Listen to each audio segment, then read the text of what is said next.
नमस्कार मित्रांनो, टेक्निकल ज्ञान आणि नवीन अपडेट या चॅनलवरती तुमचे स्वागत आहे। मित्रांनो, आज आपण आपल्या आजच्या व्हिडिओमध्ये बघणार आहोत की गुड न्यूज, 10 ग्रॅम सोन्यासाठी आता इतके कमी मोजा पैसे, चांदी पण नरमली। काय आहेत आता किमती, चला तर जाणून घेऊया आपल्या आजच्या या व्हिडिओच्या माध्यमातून। मित्रांनो, आठवड्याच्या अखेरीस सोने आणि चांदीने नरमाईचा सूर अडवला। या आठवड्यात चांदी 1000 रुपयांनी तर सोने 600 रुपयांनी वधारले होते। आता सोने स्वस्त झाले आहे, तर गेल्या 2 दिवसापासून चांदीत नरमाईचे सत्र दिसून आले आहे। या आठवड्याच्या अखेरीस सोने आणि चांदीने नरमाईचा सूर अडवल्याने ग्राहकांना मोठा दिलासा मिळाला। या आठवड्याच्या सुरुवातीला दोन्ही धातूत मोठा बदल झाला नाही, पण नंतर भावात वाढ झाली।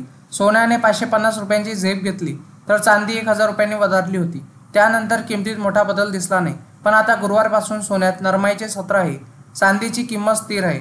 आता काय आहेत मौल्यवान धातूच्या किमती, चला तर जाणून घेऊया। मित्रांनो, सोन्याचा भाव उतरला। या आठवड्याच्या सुरुवातीला सोन्याच्या भावात मोठा बदल झाला नाही, पण 20 ऑगस्ट रोजी 120 रुपयांनी घसरण झाली, तर 21 ऑगस्ट रोजी सोने अनुक्रमे 550 ने वधारले, तर 22 ऑगस्ट रोजी सोन्यात 380 रुपयाची घसरण झाली। आज सकाळच्या सत्रात मौल्यवान धातूच्या किमती घसरणीचे संकेत दिसत आहे। गुड रिटर्ननुसार आता 22 कॅरेट सोने 66,950 रुपये प्रति 10 ग्रॅम, तर 24 कॅरेट सोन्याचा भाव 72,970 रुपये प्रति 10 ग्रॅम आहे। तसेच मित्रांनो, चांदीचा भाव स्थिर। गेल्या आठवड्यात चांदीने 4000 रुपयाची मुसडी मारली होती। या आठवड्याच्या सुरुवातीला चांदीत कोणताच बदल दिसला नाही, पण 20 ऑगस्ट रोजी चांदी 1000 रुपयांनी वधारली होती, तर 21 आणि 22 ऑगस्ट रोजी चांदीचा भाव स्थिर होता।